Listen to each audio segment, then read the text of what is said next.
Chers internautes, nous voici arrivés au dernier virage de cette campagne pour les élections législatives et locales. La pluie se mêle au débat et les candidats font preuve d'ingéniosité pour maintenir justement les populations dans les meetings et les causeries. En sillonnant les rues de Libreville et d'Akanda, où nous avons rencontré une kyriade de jeunes candidates et candidats issus de grandes écuries, de nouveaux partis politiques ou de mouvements indépendants, nous nous sommes bien rendus compte de l'approche genre et de la jeunesse justement de ces candidats. Pour les listes des sièges aux conseils municipaux et départementaux, la moyenne d'âge est de 35 ans. Et nous nous rendons compte que dans ces listes, à 60%, les âges varient entre 35 et 45 ans. Cette cure de jouvence des listes ne nous laisse pas augurer des lendemains meilleurs. Pour certains candidats tels que le jeune Clémenceau Owanga du PDG, qui est dans la liste pour le 2e arrondissement d'Akanda, le jeune Brice Léger Ntsongvé de la liste RHM pour le 2e arrondissement de Libreville, sont tous deux dans des listes chapeautées par des hiérarques de leur parti. Et donc, cela nous amène bien sûr à nous poser des questions. Vont-ils pouvoir, eux, sortir leur épingle du jeu, bien que nous ne doutons pas de leur capacité à fédérer autour de leur idéal un grand nombre de sympathisants? Nous restons tout de même perplexes quant à leur impact dans la prise de décision. Par contre, certains jeunes leaders, justement, tête de liste, tels que le jeune Arsène Edouard de Rassemblement pour la restauration des valeurs au 5e arrondissement, le docteur Sandrine Itou pour Nouvelle Attitude, ou encore le jeune Ghislain Mbouyi pour le compte du PSD dans la commune d'Akanda au 2e arrondissement.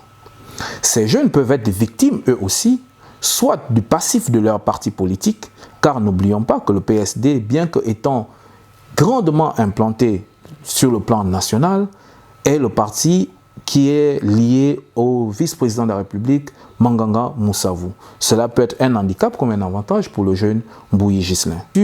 Mais pour certains partis, tels que Rassemblement pour la restauration des valeurs, donc que conduit le jeune Arsène Kogué au 5e arrondissement, ça aussi peut dénombrer un inconvénient pour lui, puisqu'ils n'ont pas de maturité politique en termes de parti politique. Et c'est aussi le cas pour le docteur Itou au 1er arrondissement de Libreville, pour le mouvement associatif Nouvelle Attitude. Les slogans lus ça et là nous rappellent aussi que la jeunesse est sur les pas des anciens. Bien que Tsongvé nous amène à nous conformer au fait qu'il faut être dans un parti bien implanté pour que cette jeunesse puisse apprendre les rudiments du métier de la politique. Le docteur Itou, quant à elle, nous fait comprendre justement qu'il faut penser différemment et agir autrement. Nelly Mbouyi du PSD au 2e siège d'Akanda veut une nouvelle carte scolaire pour son arrondissement, car il y a un déficit en matière d'établissement au niveau d'Akanda. Quant au docteur Itou, elle pense que les actions sociales doivent avoir un impact réel vers les populations à qui elles sont destinées. Arsène Edouard, lui, nous dit qu'il faut mettre les auxiliaires de commandement au cœur du processus de développement afin qu'il y ait un impact plus grand sur la masse. Alors que Brice Léger Ntsongvé nous amène tout simplement à penser à une mairie de proximité. Gageons-nous alors de croire qu'au sortir de cette élection, que l'approche genre et la jeunesse seront au rendez-vous des urnes afin que le grand nombre, la majorité de Gabonais, se reconnaissent dans la prise des décisions. Bienvenue à tous dans mon délire, et.com, votre média web sur les réseaux YouTube, Facebook et TikTok. Venez vous informer à travers mes avis, mes débats autour des sujets d'actualité.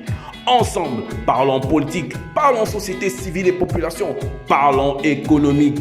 Venez avec moi dans mes portraits des gens heureux, mes découvertes d'une belle vie, mes passions, c'est mes punchlines. et.com, ici Nous, on s'assume. ET.com, un nouvel écho à l'information.